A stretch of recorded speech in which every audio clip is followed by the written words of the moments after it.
2019 취저우 T철인 3종 경기 1 중국 취저우에서 열린 트라이펙트 철인 3종 경기에 나가기 위해 4시에 짐을 싸서 밖으로 나왔다. 세월의 흐름은 속일 수 없다. 제법 쌀쌀한 바람이 불어 반팔 셔츠를 입는 게 부담스러울 정도이다. 세월이 흘러도 변하지 않는 것은 시간이다. 우리는 살면서 시간이란 것이 영원히 내 곁에 있는 무한한 자원이라고 착각하곤 한다. 주위 사람들이 늙고 사라져도 그것은 그들의 일이지 내 일은 아니라고 애써 외면해버린다. 시간은 멈출 수도 없고 과거로 돌아갈 수도 없다. 그냥 지구가 태양을 돌듯이 덧없이 지나간다. 즐겁고 행복하던지 괴롭고 고통스러운 시간도 다 지나갈 뿐이다. 대회에 나가보면 이 시간만큼 인간에게 기쁨을 주는 게 없다는 걸 느끼게 된다. 만약 고통스러운 시간이 멈추어 있다면 그곳이 바로 지옥이 될 것이다. 아무리 힘든 시간도 금방 지나갈 것이란 걸 알기 때문에 우리는 견딜 수 있으며 되풀이하여 기꺼이 고통스러운 대열에 참여한다. 돈 많이 들여 멀리까지도. T취저우 트라이애슬론. 원래 이 대회는 제주대회 입상자에 한해 참가비와 경비 일부를 지원하는 프로젝트였으나 한 명 중 5명이 구례대회와 일정이 겹쳐 참여를 포기했다. 그래서 참가비를 무료로 해주고 여행과 스포츠를 함께 즐길 수 있다는 달콤한 유혹에 취저우가 어디에 위치하는지도 모르고 무작정 신청을 해버렸다. 취저우. 취저우는 상나라, 주나라 때부터 이어져 온 오랜 역사를 가진 지역이다. 최근에는 이 지역이 개발되어 20만 명의 인구가 거주하는 현대도시로 재탄생했다. 이 지역에는 4개의 오래된 성이 있다는데 일정이 빠듯하여 방문하지 못한 것이 아쉬움으로 남는다. 이 지역은 한국에서 가기 어려운 곳이란 걸 중국 와서야 알았다. 상해에서 서남쪽으로 430km 떨어져 있어 이곳을 방문하기 위해서는 버스로 5시간 이상을 이동해야 하는 불편함이 있다. 게다가 교통편은 우리가 원하는 시간에 이용할 수 없어 길거리에서 기다리며 거의 대부분의 시간을 소모해 관광에 대한 부푼 기대가 물거품이 되고 말았다. 해외에서 철인 3종 경기를 치르기 위한 첫 번째 난관은 사이클을 포장하는 것이다. 물론 최근에 나온 소프트 케이스를 가지고 있다면 조금은 낫겠지만 1년에 한 번도 사용할 일이 없는 거대한 케이스를 집에 보관하는 것도 문제이고 70만원의 가격도 마음에 들지 않아 점포에서 사이클 박스를 하나 구해 사이클을 분해하여 포장했다.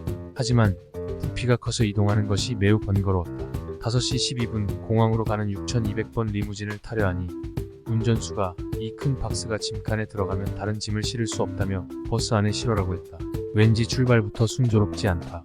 결국 내 정거장 뒤에서 타려고 기다리던 비는 자리가 없어 타지 못했다. 기다림. 빨리빨리란 한국어를 세계 공용어로 만들어 버린 한국인보다 기다리는 걸 싫어하는 민족도 없을 것이다. 사랑하는 애인을 기다린다면 잔뜩 부푼 기대감만으로도 얼마간은 참을 수 있을지 모르지만 공항에 도착하면 항상 팻말을 들고 기다리는 가이드에 익숙한 시간이 빠듯한 짧은 일정의 한국 여행객이라면 1초의 시간도 아까워할 게 틀림없다.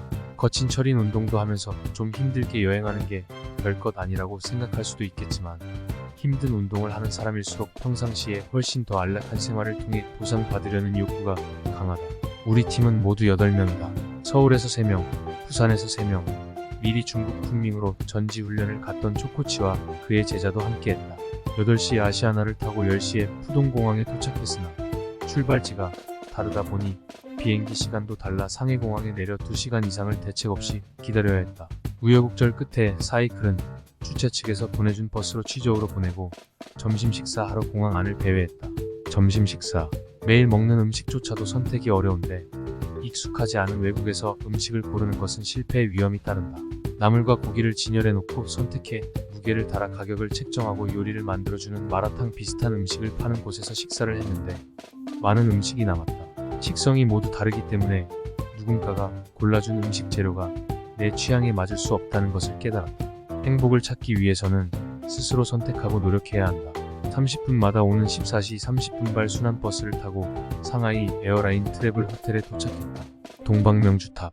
저녁 5시 30분 로비에서 모여 상해 명물인 476m 높이의 동방명주탑 야경을 구경하러 나갔다.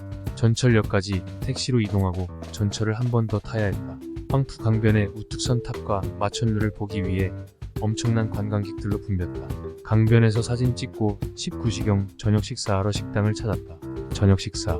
오리와 거위를 비롯한 여러 요리를 시켰고 작은 100ml 고량주도 한 병 시켰다. 중국 음식에 고량주가 없으면 왠지 우울한 식사 시간이 될 것 같았다. 중국인들의 먹거리 문화는 대단하다. 먹기 위해 산다고 할 정도로 필사적이라 음식 종류도 다양하고 맛있는 것도 많다. 관광은 단순히 경치를 구경하고 사진을 찍는 것뿐만 아니라 이들의 음식과 풍속을 경험하는 것도 중요하다. 돌아오는 길도 길어져서 12시가 넘어서야 잠자리에 들 수 있었다.